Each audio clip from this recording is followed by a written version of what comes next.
Good afternoon or evening, and welcome to another special edition of Across the Pitch. My name is Phil Kennedy, and I'm joined again by Jonathan Hibberd to talk about the Belarusian Premier League. Once again, Jonathan, he runs the FC Slutsk English Twitter account. And we had spoken about the game last Thursday between FC Isloch and Slutsk FC that happened yesterday on Sunday, and it didn't quite go the way that we were looking for, but Jonathan is going to fill us in on what happened. Welcome back to the show, Jonathan. Okay, so dobry večer, good evening.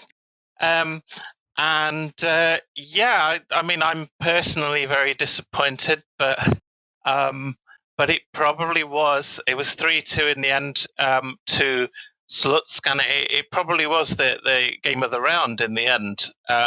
So good for the neutral, anyway. So who did the scoring in that game? You know, who kind of got on the board first, and when did the goals happen? And I understand there was a controversial penalty as well. Yeah, controversial penalty and a really weird sending off, which I'll kind of get onto a bit later. It's a kind of weird game in that two of these players made it into the team of the week, which were Makas, who I mentioned last week. He was possibly not in the starting lineup last week because his wife gave birth a couple of days before that game. And it was referred to in one of the goal celebrations. They had a sort of baby rocking goal celebration. Okay. So Makas scored 2 goals, but the other guy who emerged from this with a lot of credit was the Slutsk goalie, Pankratov, who made some really, really good saves. So that tells you, I mean, if I'm slightly biased, that it should probably have been about 4-2 to Isloch, but this is the second time Slutsk have shown that they kind of do well out of a high-scoring game. So they were in that crazy game with 5 penalties the other week. And kind of, you know, I think in the end, an open game suited them. And, you know, I can't deny they do seem to be getting a bit of a boost from the worldwide following now. I don't know if you know this, but Slutsk Football Club is actually in a bit of financial trouble at the moment. I did see that there was a crowdfunding on Twitter that I shared out. I think it was like Saturday that came out. Yeah. So that's raised, last I saw, a bit over $1,000, which even in Belarusian football is not that much money. But right. You know, and I'll keep my private opinion to myself about whether I would be doing that. But yeah, so they do seem to be kind of buoyed on by this international support. I didn't realise that Slutsk is apparently a bit of a bogey team for Isloch. So the last couple of seasons, they've already lost to Slutsk at home. So it's one of those. So basically, the game starts out it's with... It's kind of like what Rochdale's been doing to Accrington every year. Yeah, there's always one. So we start out with Isloch making the early running in the game. Pankratov makes the first really, really good save. And then Slutsk basically get a free kick in quite a good position. Terrific cross, terrific header. But that said... he looked completely unmarked. And the sort of theme from Isloch is that they are kind of, although I said a very experienced defensive line, they're kind of really disappointed with how they defended on Sunday. So then they go in half-time, Slutsk lead. Just after the restart, Isloch equalise through Makas. Tidy finish. And then pretty soon they make it 2-1. And at that point, you're thinking, well, Slutsk aren't offering very much. But at that point, Isloch just seemed to switch off at the back. Slutsk scored a very quick equaliser. And yeah, they were awarded a very, very soft penalty, so there didn't look to be much contact at all from where I am. But I'm a bit in two minds about this because I'm kind of. There's no VAR in that. Well, I was going to say I'm actually kind of enjoying watching football with no VAR. So I guess this is the trade-off. I ran a little poll on Twitter today about is anyone missing VAR, and the answer is basically no. I saw that poll and answered it. And of course, you're a league in the way I would expect. You're a League Two guy with Stevenage, so of course you don't have VAR there, and same with Accrington. To me, one of the things, and I know that this seems silly, but it's not. One of the things that I miss the most is a guy being able to score a goal, run, grab the ball, run it back to half field, and start again. I mean, that's just taken away by VAR. Totally. And I met, because I could do a lot of away travel over here. I met some poor guy who's been watching Wolverhampton Wanderers all his life, and is quite an old chap now. And he was just very sad. He said, "You can't celebrate now." Right. So anyway, no VAR, but it has its cons as well as its pros. So that looked a very soft penalty, but in fairness to Slutsk, Pankratov pulled off a couple more brilliant saves to save the points for them, and fair play, I guess. It made a lot of people very happy, so I have to kind of go with that. But I have to say, as a Stevenage fan, I'd been quite enjoying watching a team that can actually win matches and score goals. So this weekend was my first kind of return to disappointment, shall we say. Well, one thing I did want to kind of ask you about it is, so here in the U.S. with the MLS, for instance, it's a much higher scoring league than you would have in England. It sounds like the Belarus league maybe trends more towards the higher scoring version. That's right. So we had our first 0-0 draw of the whole competition so far, which was Shakhtar against Neyman. And even then, I think it was Shakhtar who nearly won it with a really, really good free kick that hit the post. Other than that, every match has had goals. So it sounds more like what you'd see in the MLS, where maybe most of the money is spent on the offensive talent as opposed to the defensive back four, where in England it seems like the defense is usually ahead of the offense, at least in like League One, League Two. That's right. I think when it's this old chestnut of relegation, isn't it? I mean, I know that a lot of US soccer fans would like to have relegation, but I think it makes it that much more costly if you've got a poor defence, doesn't it? So, good game. Yeah, the accordion player was there, and the Wolf was there, and but I have to say, attendances are right down. Attendances have been down since the start of the season, but they were 70% down this week on last week. I did see a picture of one of the grounds, and it did look like the thing that I was happy about was it looked like the folks that were there were keeping some distance between each other in the stands and being responsible about it. I think a lot of us can relate to that. It's a sort of difficult situation where you don't feel you've had enough instructions from government, and people are just kind of trying to manage that themselves, aren't they? So, there are the clearest hint that things are not as normal is that the games aren't quite behind closed doors, but they're very, very low crowds now, 300 and something at most games, which, in English terms would be sort of step 3, step 4 of non-league football. So I mean that's what Loughborough Dynamo gets in a week, for instance. I'm not far from there, actually. I'm in Nottingham, so They're actually one of the big clubs that we follow on the show. We've had Lee Attenborough on a couple of times. We had Luke Foster on. I'm probably the only person in Arizona with a Loughborough shirt. Oh, okay. Oh, that's brilliant to know. Anyway, I will get back on message, I think. Yeah, so that was clearly, it's a good game for the Neutron.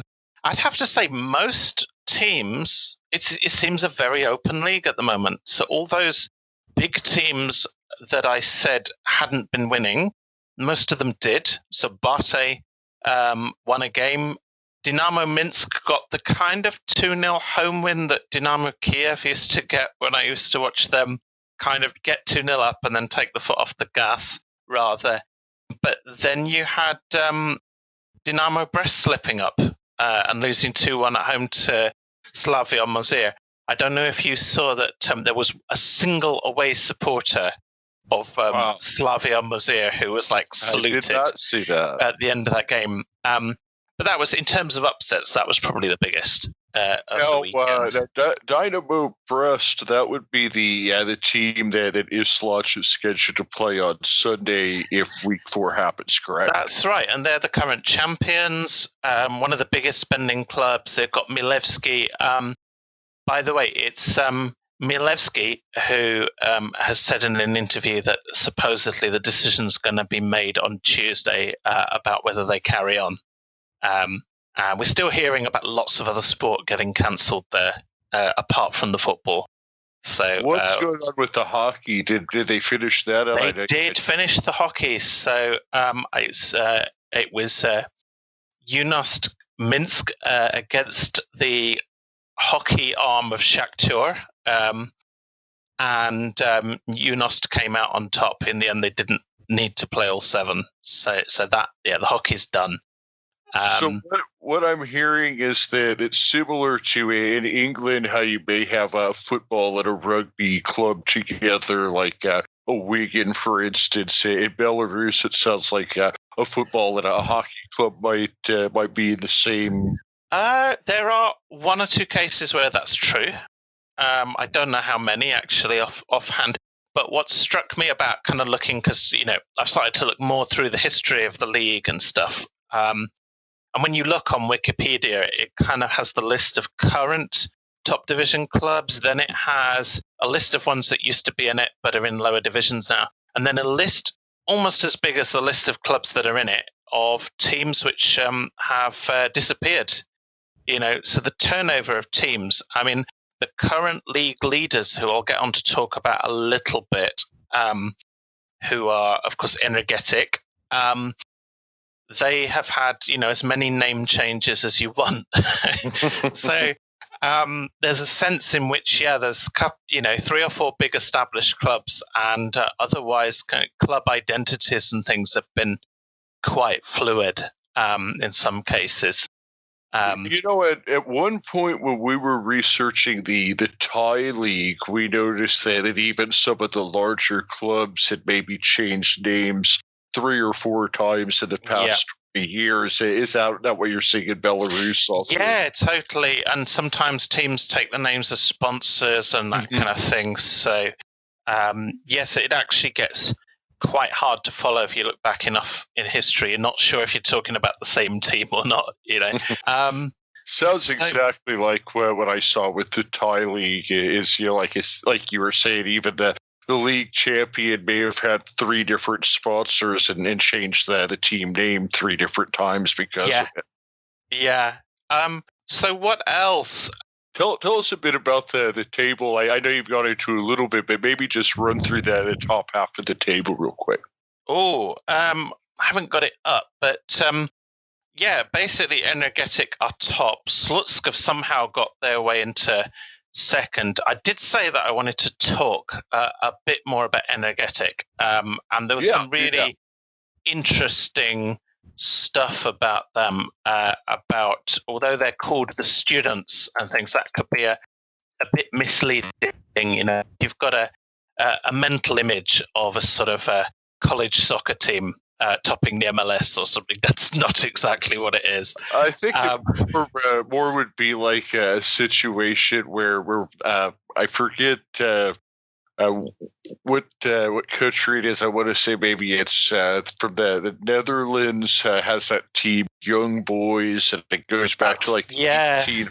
So there was an old boys team, and it just kind of probably goes back 100 years. Where maybe I don't know. You've got big student clubs in South America as well, but they're basically football clubs. Boca Juniors, for instance. Yeah, exactly. So, Energetic. There was some really interesting stuff up earlier about them that apparently they've been described as a bit of a rock and roll team. And they came about in the mid-90s. They were sort of attached to one of the universities in Belarus. But a couple of years ago, they got major backing from a company. That's where the word energetic was added to the name. And they've got a couple of players in from Uzbekistan. So Yakshiboev was one of the kind of star performers this week. So whereas that might look quite a shock to have them at the top of the league, actually, they are very much of the mind that they could win the league. And it does look very, very open at the moment, you'd have to say. So in terms of what else is going on, because this whole sort of interest around the Belarus league is still kind of building up. So every Belarusian team now has at least one English language Twitter account. You've got a group of Ipswich Town fans that have got behind Vitebsk. Okay, so and is that Tractors and Vodka team? The Tractors and Vodka thing is about basically the president said some quite flippant things when asked about coronavirus. He might be changing his tune very soon, but he wouldn't be the first politician to do that. Sure. So another thing is that another thing that's fluid is games seem to be played at all sorts of stadiums. So even in the first week, some games were switched to like the reserve team stadium. And so you never quite know where games are going to be played. So Vitebsk, they were difficult for the traveling away fans, I would think. Yeah, it's going to be a puzzle. It's going to be fun. But I mean, like last week, Isloch's away game became a home game, but at a different stadium in Minsk. This week, Vitebsk away game at Smolovici was played at Bate Borisov's old stadium. So who knows how these decisions are made. But actually, probably the best goal of the weekend was Vitebsk free kick to win that game. So that was really, really impressive.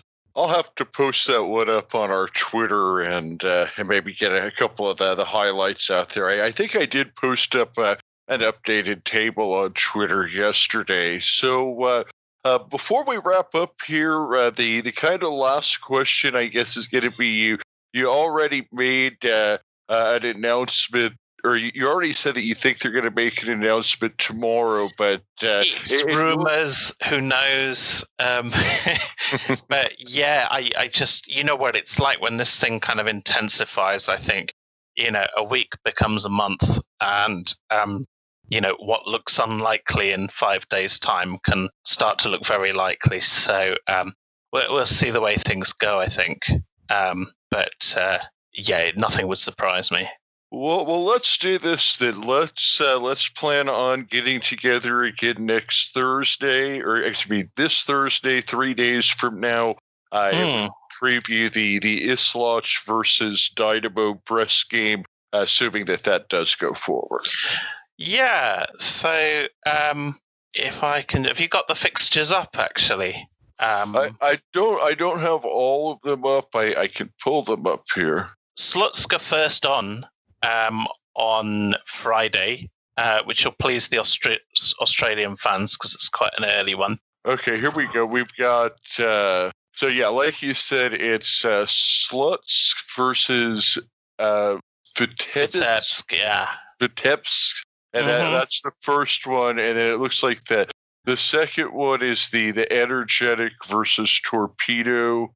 And then we got the Smolovici versus Shakhtar and Minsk versus Bate. Yeah. Then you have Slavia, Mazir, and Rubrus.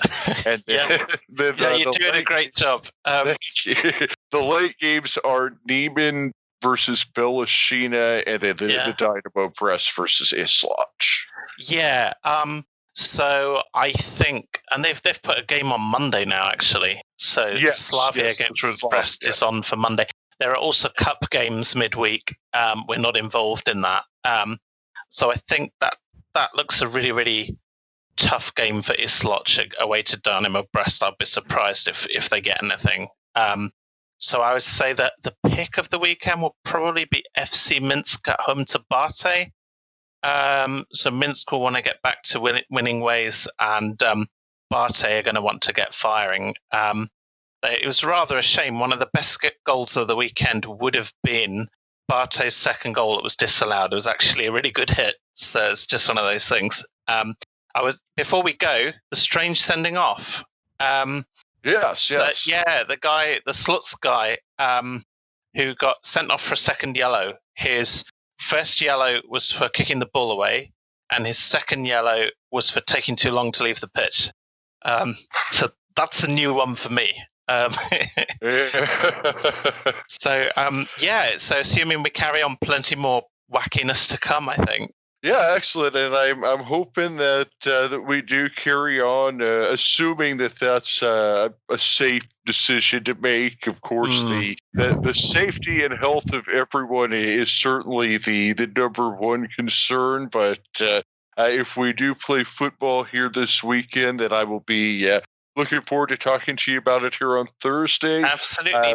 Failing that, the Tajikistan League is on. So that had its first round of games. The standard doesn't look great, and they're already behind closed doors, but that will possibly give us something to chew on otherwise.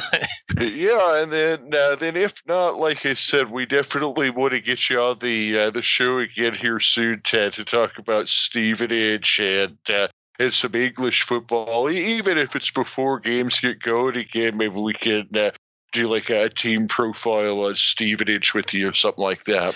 There's a really, really interesting story there, potentially, whichever way it goes. Well, excellent. I look forward to it. And thanks so much for coming on, Jonathan. Everybody who has listened had really enjoyed the first one, and I think they'll enjoy this one too. Thanks a lot, then. Have a great one. Cheers. Bye.